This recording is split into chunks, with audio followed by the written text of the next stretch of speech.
আমার ভাই ব্যথা নেবেন না, আমি আপনাদের যেটা বোঝাতে চাইছিলাম, আল্লাহ পাকের নবী এত কষ্টের ভিতরে, এত অসুস্থতার ভিতরেও আল্লাহ নবী নামাজ ছাড়িনি। ও বন্ধু, নবী নামাজের এত মর্যাদা দিতেন, এত গুরুত্ব দিতেন। বিশ্ব নবী 63 বছরের জীবন সানে উপনীত, শেষ নিঃশ্বাস ত্যাগ করার আগে জিবরাইল আমিন আলাইহিস সালাম এবং আজরাইল আলাইহিস সালাম যখন রাসূলের দরবারে আসতেছিলেন, আল্লাহ নবী উম্মতের জন্য শেষ কিছু নসিহত করে গেলেন, ওসিয়াত করে গেলেন। আল্লাহ নবী জীবনের শেষ নসিহত উম্মতের জন্য, আমার উম্মতেরা সালাত সালাত সালাত, ও উম্মতেরা তোমরা জানো নামাজ ছেড়ো না, নামাজ ছেড়ো না। আর আমরা সেই নামাজ ছেড়ে দে রাসূলের 1 নম্বর উম্মত সেজেছি। ভাবেন শুধু, রাসূল করিম সাল্লাল্লাহু আলাইহি ওয়াসাল্লাম একদম মৃত্যুর নিকটবর্তী সময় আজরাইল আলাইহিস সালাম আমার নবীকে সালাম দিলেন, ইয়া রাসূলুল্লাহ, ইয়া হাবিবাল্লাহ, হুজুর মহান আল্লাহ অনুমতি দিয়েছেন আপনার রূহ সিজ করার জন্য।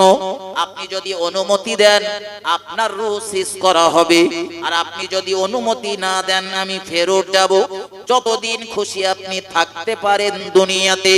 একটু মহব্বত করে বলুন সুবহানাল্লাহ, আর একটু ভক্তি ভরে বলুন সুবহানাল্লাহ। ও বন্ধু, এটা নবীদের জন্য খাস। রাসূলদের কাছ থেকে আজরাইল অনুমতি নিতেন সম্মানের খাতিরে।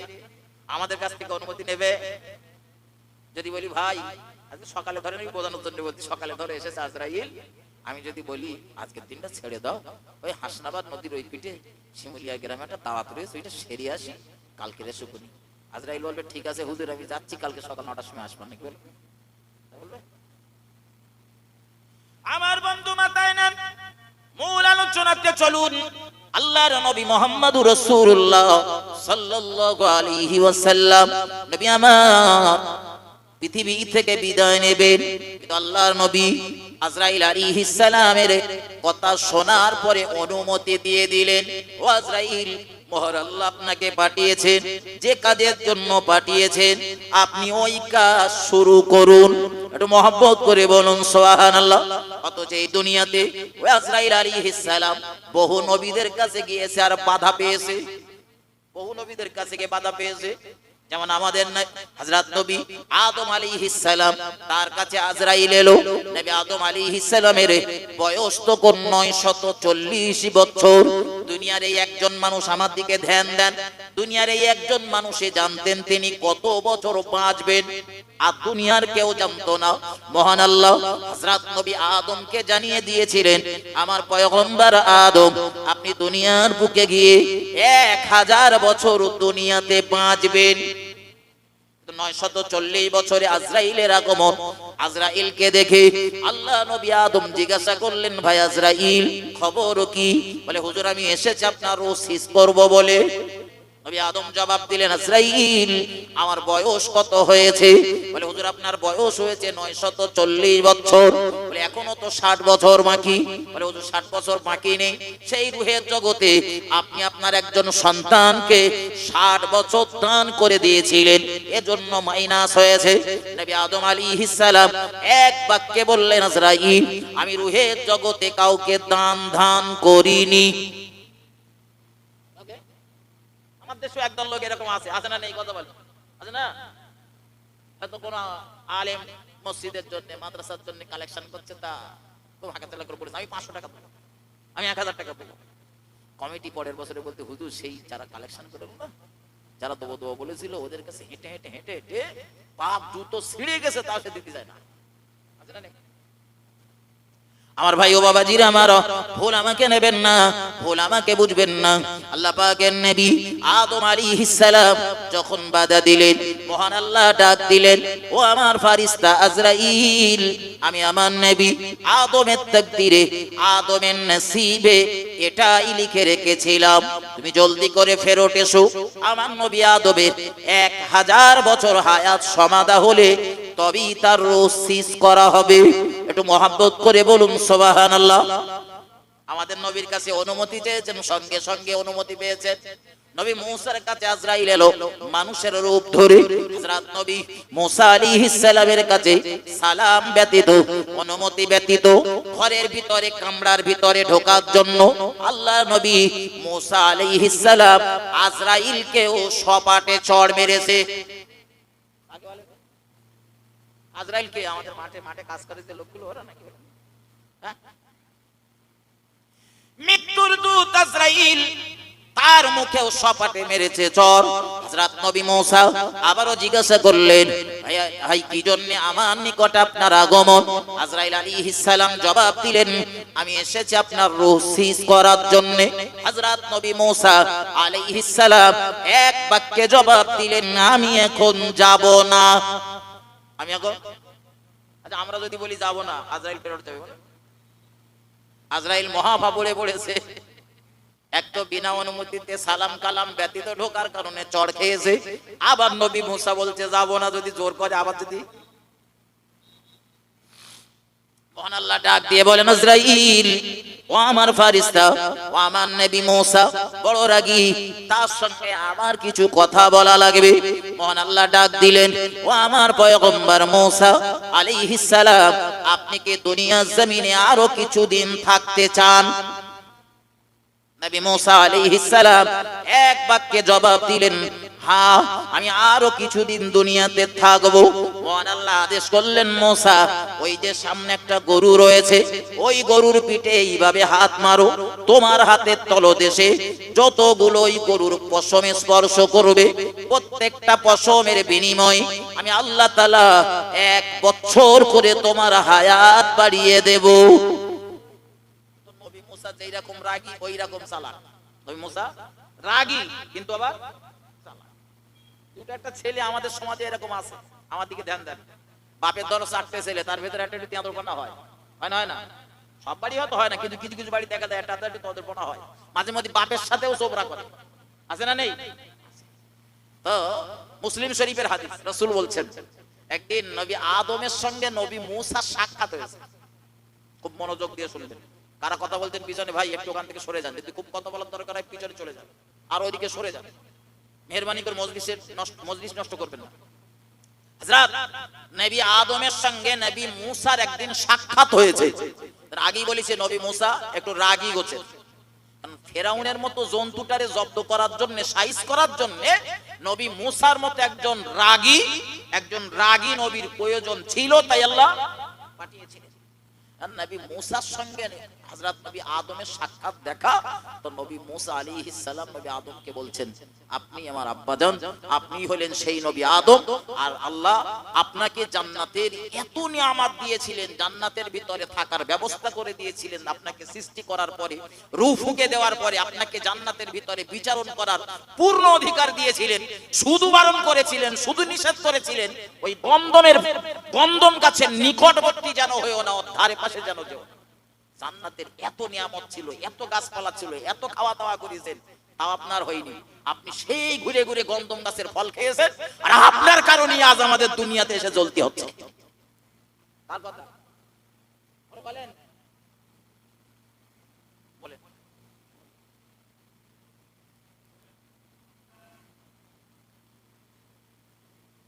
না, ওটা রুহের জগতে হতে পারে, ওটা রুহের জগতে হতে, মুসলিম শরীফের আমি হাদিসের কথা বলছি, রুহের জগতে হতে পারে, অথবা মহান আল্লাহ দেখার ব্যবস্থাও করে দিতে পারেন, বা বাইতুল মুকাদ্দাসে যেদিন মুহাম্মদ সাল্লাল্লাহু আলাইহি ওয়াসাল্লামের পিছনে 1.5 লক্ষাধিক নবী রাসূল পয়গম্বর নামাজ আদায় করেছিলেন, সেদিনও হতে পারে, আল্লাহু আলাম। এগিয়ে চলে জি। তো নবী মূসা, আমার রাসূল এই কথাটা বলারও কারণ রয়েছে। নবী মূসা নবী আদমকে জিজ্ঞাসা করলেন, বললেন এই কথা যে আপনি ওই গন্ধমের ফল ভক্ষণ করেছিলেন, আর আপনার কারণেই আল্লাহ জান্নাত থেকে আমাদের সব বলেন করতেছে, আমাদের দুনিয়া আসতে হয়েছে। তো হযরত নবী আদম আলাইহিস সালাম তিনি জবাব দিলেন, নবী মূসা তুমি এই সংবাদটা পেলে কোথায়? তুমি কি তখন ছিলে? তো বলছে না, তুমি যখন ছিলে না তো সংবাদটা পেলে? তো বলছে আমি তাওরাত কিতাবে পেয়েছি। কোথায় পেয়েছি? তাওরাত কিতাবে। তখন নবী আদম কি সুন্দর করে জবাব দিচ্ছে, আমার দেশের কিছু মানুষ রয়েছে, ছেলেটা কিছু বললি বাপ প্রচন্ড রেগে যায়। নবী আদম বলল, রাগারাগি করতেছেন না, খুব নরম ভাবেই বলতেছেন, বেটাকে, বেটা তুমি যখন ছিলে না তো সংবাদটা পেয়েছিলে কোথায়? তো বলছে আমি তাওরাত কিতাবে পেয়েছি। যে তাওরাত কবে লেখা হয়েছে? তাওরাত সম্পর্কে কিছু জানো? বলছে হ্যাঁ হুজুর আমার উপরে তাওরাত নাযিল হয়েছে, আমি জানবো না মানে? বলো।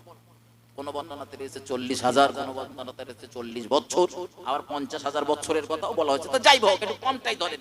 হযরত নবী আদম আলাইহিস সালামের জন্মের 50,000 বছর আগে বা 50 বছর আগে তাওরাত লিপিবদ্ধ। নবী আদম আলাইহিস সালাম এবার মুসা আলাইহিস সালামকে বলছেন, আমার জন্মের আগে যে কিতাব লিখিত, সেই কিতাবে লেখা রয়েছে এই সবিস্তারে বর্ণনা যে আমি গন্তমের ফল ভক্ষণ করার কারণে দুনিয়াতে চলে যাচ্ছি। তা আমার তকদিরে যেটা লেখা রয়েছে সেটাই তো আমি সেটাই জান্নাতের ভিতরে বাস্তবে রূপ দিয়েছি। এর জন্য আমি অবরোধটা কি করেছি? কি বুঝলেন আমার বন্ধু? এখানে অপরাধ করেছেন কি করেননি ওটা আল্লাহ ভালো জানেন।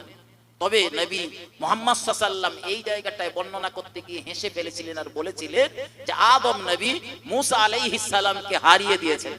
আদম নবী মুসা আলাইহিস সালামকে হারিয়ে দিয়েছেন। আমি বোঝাতে চাচ্ছি যে নবী মুসা কত রাগী, কাউকে ছেড়ে কথা বলতেন না, কাউকে ছেড়ে কথা বলতেন, এত রাগী। সেই নবী মুসা আল্লাহ পাক যখন তাকে বললেন যে এই গরুর পিঠে এইভাবে হাত লাগাও, তোমার হাতের তলায় যতগুলো পশম স্পর্শ করবে 1 বছর করে হায়াত বাড়িয়ে দেব। নবী মুসা জবাব দিলেন, আল্লাহ একটা পশমে যদি 1 বছর হায়াত বৃদ্ধি পায়, 2000 পশম যদি আমার হাতের তলায় লাগে 2000 বছর বাঁচবো, তারপরে কি হবে? মন আল্লাহ জবাব দিলেন, তারপরে তো তোমার আশা লাগবে। আল্লাহ সেই যখন আসতেই হবে, এই যখন ফিরে আমার যেতেই হবে, আজরাইলকে পাঠান, আমি যাওয়ার জন্য প্রস্তুত। আমার ভাই ও বাবাজিরা আমার, আলোচনা আমার এই দিকে নয়, এদিকে গেলে আমার মূল আলোচনাতেই ঢোকাবে না। ফিরে চলুন আল্লাহ পাকের নবী জনাবে মুহাম্মদুর রাসূলুল্লাহ সাল্লাল্লাহু আলাইহি ওয়াসাল্লাম আজরাইল যখন আমার রাসূলের রূহ সিজ করছিলেন, আমার আপনার নবী নূর নবী জনাবে মুহাম্মদুর রাসূলুল্লাহ সাল্লাল্লাহু আলাইহি ওয়াসাল্লাম আজরাইলকে বলছিলেন, আজরাইল আমি মুহাম্মদুর রাসূলুল্লাহ, আমার বড় কষ্ট হচ্ছে। আজরাইল আলাইহিস সালাম আমার নবীকে ডাক দিয়ে বলেন, ইয়া রাসূলুল্লাহ, এ পর্যন্ত যত রূহ আমি সিজ করেছি সব থেকে কম কষ্ট আপনাকেই দেওয়া হচ্ছে। একটু মহব্বত করে বলুন সুবহানাল্লাহ, আর একটু ভক্তি ভরে বলুন সুবহানাল্লাহ। ও বাবাজি ভাইজানেরা, আমি আপনাদের যেটা বোঝাতে চাইছিলাম, আল্লাহ পাকের নবী উম্মতের জন্য কত চিন্তা করতেন, উম্মতের জন্য কত ভাবতেন। ইন্তেকালের আগে উম্মতের শেষ সাজেশন দিয়ে গিয়েছেন নামাজ। আর দুনিয়া থেকে বিদায় নেবেন, তখনও উম্মতের ভাবনায় নবী বিভোর হয়ে রয়েছেন। ও বাবাজি ভাইজানেরা, আল্লাহর নবী মুহাম্মদুর রাসূলুল্লাহ সাল্লাল্লাহু আলাইহি ওয়াসাল্লাম আজরাইলকে ডাক দিয়ে বললেন, আজরাইল আমি রাসূলুল্লাহ, আমার যদি এত কষ্ট হয়, আমার যদি এত কষ্ট হয়, না জানি আমার উম্মতের কত কষ্ট হবে। হযরত আজরাইল আলাইহিস সালাম বিশ্ব নবীকে শুধালেন, জানালেন, ইয়া রাসূলুল্লাহ, ইয়া হাবিবাল্লাহ হুজুর, যারা আপনার প্রকৃত উম্মত হবে, যারা মহান আল্লাহর প্রকৃত বান্দা হবে, মুমিন বান্দা বান্দি হবে, ইয়া রাসূলুল্লাহ, ছোট বাচ্চারা যেমন মায়ের কোলে দুধ পান করতে করতে ঘুমিয়ে যায়, বাচ্চাটাও বুঝতে পারে না, অনেক সময় মাও বুঝতে পারে না বাচ্চা ঘুমিয়ে পড়েছে কখন। যারা আপনার প্রকৃত উম্মত হবে, যারা মহান আল্লাহর প্রকৃত মুমিন বান্দা বান্দি হবে, ইয়া রাসূলুল্লাহ, ইয়া হাবিবাল্লাহ হুজুর, তাদের মৃত্যুর সময় ও মনে হবে মায়ের কোলের শিশু মায়ের কোলে যেন ঘুমিয়ে পড়েছেন। একটু মহব্বত করে বলুন সুবহানাল্লাহ, আর একটু ভক্তি ভরে বলুন সুবহানাল্লাহ। ও বাবাজি ভাইজানেরা, এগিয়ে চলুন। মূল যে বিষয়টা আমি আপনাদের বোঝাচ্ছিলাম, হাদিস শরীফের ভিতরে প্রিয় নবী সোনার জবানে বর্ণনা করেছেন, as-সালাতু মিফতাহুল জান্নাহ, নামাজ হলো জান্নাতের চাবি। আর কোরআন শরীফের ভিতরে মহান আল্লাহ 82 বার বলেছেন, আকিমুস সালাহ, আকিমুস সালাহ, বান্দা নামাজ কায়েম করো, নামাজ কায়েম করো। নামাজ আমাদের কায়েম করা লাগবে। অথচ আমরা রাসূলের উম্মতের দাবিদার, কিন্তু জীবনে নামাজের প্রতি আমাদের রয়েছে অলসতা। আমার দেশের আরেক দল মানুষ রয়েছে, তারা নামাজ আদায় করে কিন্তু কোরআন শরীফটাকে সহি শুদ্ধভাবে তেলাওয়াত করতে পারে না। কোরআন শরীফ তারা সহি শুদ্ধভাবে তেলাওয়াত করতে পারে না। ও বাবাজি ভাইজানেরা আমার, নামাজ আদায় করতে গেলে, ইবাদত বন্দেগী করতে গেলে কোরআন জানা তো অবশ্যই জরুরি। উম্মতে মুহাম্মাদীর জন্য জ্ঞান অর্জন করা তো ফরজ। প্রিয় নবী সাল্লাল্লাহু আলাইহি ওয়াসাল্লাম সোনার জবানে বর্ণনা করেছেন, আমাদের জন্য জ্ঞান অর্জন করা হলো ফরজ, অত্যাবশ্যক, অবশ্যই পালনীয়। ও বাবাজি ভাইজানেরা, অথচ আমার সমাজের মানুষেরা এই শিক্ষার ক্ষেত্রে, ধর্মীয় জ্ঞান বলুন আর সাধারণ জ্ঞানের ক্ষেত্রে বলুন, আমরা অনেকটা পিছিয়ে রয়েছি। আমি দায়িত্ব নেব, বিশ্বাস করেন আমার সমাজে যারা নামাজ পড়ে কিছু মানুষ হয়তো আলেমদের সোহবাতে বসে একটু কোরআনের যে সূরা বা দোয়া দরুদ গুলো পড়ে একটু শুদ্ধ করে নিয়েছে, বা অনেকে মসজিদে ইমামের কাছ থেকে, মুয়াজ্জিনের কাছ থেকে, আলেম হাফেজদের কাছ থেকে বা বিভিন্ন কোন পদ্ধতি মক্তব থেকে জেনে বুঝে নিয়েছে, তারা সহি শুদ্ধভাবে তেলাওয়াত করতে পারে। আর অধিকাংশ যারা ওই বাংলা কিতাবপত্র থেকে মুখস্থ করেছে, ওদের দোয়া, ওদের কোরআনের তেলাওয়াত শুনলে, ভালো আলেম হাফেজদের সামনে পড়লে তাদের এমনি হাসি লাগে। পড়ার থেকে না পড়াই ভালো। আপনি বলবেন ঠিক বলতেছেন, হ্যাঁ, বাংলা উচ্চারণে কোরআন শুদ্ধ হয় না। একটু কোরআনটা শেখেন, কোরআন তেলাওয়াত আমাদের জন্য জরুরি, কোরআন জানাও আমাদের দরকার। আমি আমার বেটাকে, আমি আমার বেটিকে শিক্ষা দেব, আমার ছেলে, আমার মেয়ে ডাক্তার হোক, মাস্টার হোক, সব আমার সমাজের জন্য দরকার। শুধু হুজুর হোক আমি ও কথা বলতেছি না, আপনার ছেলে ডাক্তার হোক, মাস্টার হোক, আপনার মেয়ে নার্স হোক, যা খুশি তাই হোক, সমস্যা নেই, শুধু তার ভিতরে কিছু ধর্মীয় জ্ঞান ঢুকিয়ে দেওয়ার দরকার রয়েছে। আছে না নেই? হ্যাঁ, কোরআন শরীফের ভিতরে মহান আল্লাহ জানিয়েছেন, ইন্নামা ইয়াখশাল্লাহ মিন ইবাদিহিল উলামা, নিশ্চয়ই এই পৃথিবীর জমিনে মহান আল্লাহকে সবথেকে যারা বেশি ভয় করে তারা হলো জ্ঞানী, তারা হলো আলেম। একটু মহব্বত করে বলুন সুবহানাল্লাহ। জ্ঞানী না হলে সে বুঝবে কিভাবে তার ভিতর আল্লাহর ভয়? এই যে আল্লাহ ওয়ালা বুজুর্গ পীর, আমরা নাম শুনেছি না শুনেনি? কথা বলে পীর আমরা সবাই মানি, কারণ ভারতবর্ষের জমিনে আল্লাহর ওলিদের মাধ্যমেই এ দেশ আবাদ হয়েছে। ঠিক না ভুল? কথা বলে জি। সর্বপ্রথম ভারতবর্ষের জমিনে নবী সাহাবারা কালেমার দাওয়াত দিয়েছেন, একদম প্রথম রাসূলের সাহাবারা কালেমার দাওয়াত দিয়েছেন, তবে সে বিক্ষিপ্ত অল্প কিছু জায়গায়, তাম ভারতবর্ষের জমিনে ছড়িয়ে, তাম ভারতবর্ষের জমিনে ইসলাম ছড়িয়েছিল তো জি। খাজা গরিবে নওয়াজ হযরত মুঈনুদ্দিন চিশতি রাহমাতুল্লাহ আলাইহি, তার পিরিয়ডে, তার দ্বারায়, তার সাথী সঙ্গীদের দ্বারায়। আমার ভাই, আমরা তাদের মহব্বত করি, ভালোবাসি, কিন্তু আমি যেটা বোঝাতে চাচ্ছি, এই যে জ্ঞান অর্জন করা, আলেম হতে হবে, জ্ঞানী হতে হবে। এই যে পীর হতে গেলে, আল্লাহ ওয়ালা হতে গেলে, বুজুর্গ হতে গেলেও তাকে আলেম হতে হয়। আলেম ছাড়া কেউ পীর হতে পারে না, বুজুর্গ হতে পারে না। কারণ সে যদি নাই জানে কোনটা হারাম আর কোনটা হালাল, তো সে কি আমল করে? বলে আমি নামাজ পড়তেছি, সেই সাথে সুদও পেঁপড়া গেলা করতেছি, আছে না নেই? আমি নামাজ পড়তেছি, মসজিদের হাস কাতারের মুসল্লি, কিন্তু আমার গিন্নিটা, আমার বিবিটা ওই বন্ধনের লোন রেখে দিয়েছে, সপ্তাহে 2 দিন করে বন্ধনের লোনের ওই ম্যানেজারের সামনে গিয়ে বসে, আছে না নেই?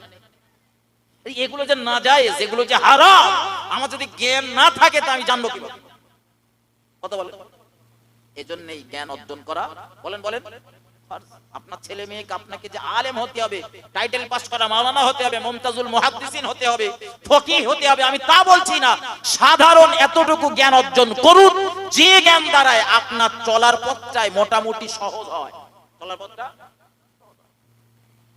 আমার ভাই ও বাবাজিরা আমার, এগিয়ে চলুন। আল্লাহ পাকের নবী জনাবে মুহাম্মদুর রাসূলুল্লাহ সাল্লাল্লাহু আলাইহি ওয়াসাল্লাম, আমার নবীর জীবনের দিকে তাকিয়ে দেখুন, আল্লাহ পাকের নবী কত সুন্দর সুন্দর আদর্শ রেখে গিয়েছেন। আল্লাহর নবী বদরের যুদ্ধের ময়দানে রাসূলের বিরোধী যারা ছিল, মুসলমানদের দুশমন যারা বন্দী হয়েছিল মুসলমানদের হাতে, আল্লাহর নবী মুহাম্মদুর রাসূলুল্লাহ তাদের কিছু মানুষকে ছেড়ে দিয়েছিলেন অর্থের বিনিময়ে। মুক্তিপণ নিয়েছিলেন, আর কিছু শিক্ষিত ব্যক্তিকে রাসূল আটকে রেখেছিলেন, টাকা দিয়ে নয়, মাল দিয়ে নয়। আল্লাহর নবীর শর্ত ছিল তাদের প্রতি, তোমাদের আমি মুক্ত করে দেব, তবে শর্ত হলো 9 জন করে মুসলমানের বাচ্চাদের অক্ষর জ্ঞান করে দিতে হবে। 10টা করে মুসলমানের ছেলে মেয়েদের একটু শিক্ষার প্রাথমিক শিক্ষাটা দিতে হবে। ও বাবাজি ভাইজানেরা, আপনার নবী, আমার নবী মুহাম্মদুর রাসূলুল্লাহ বদরের মতো জিহাদের ময়দান, যে জিহাদের ময়দান ইসলামের ইতিহাসের সবথেকে কঠিন যুদ্ধের ময়দান, প্রথম জিহাদের ময়দান, ওই জিহাদের ময়দানে মুসলমান যদি পর্যদুস্ত হয়ে যেত, মুসলমানেরা যদি হেরে যেত, আল্লাহকে আল্লাহ বলে ডাকার মতো হয়তো কাউকে খুঁজে পাওয়া যেত না। সেই জায়গা থেকে রাসূল যাদের বন্দী করেছিলেন, যারা ইসলামের শত্রু, কোরআনের শত্রু, কোরআনের দুশমন, তাদের থেকেও নবী, তাদের দ্বারাই নবী কাজ নিয়েছেন মুসলমানের বাচ্চাদের শিক্ষা দেওয়ার জন্য। একটু মহব্বত করে বলুন।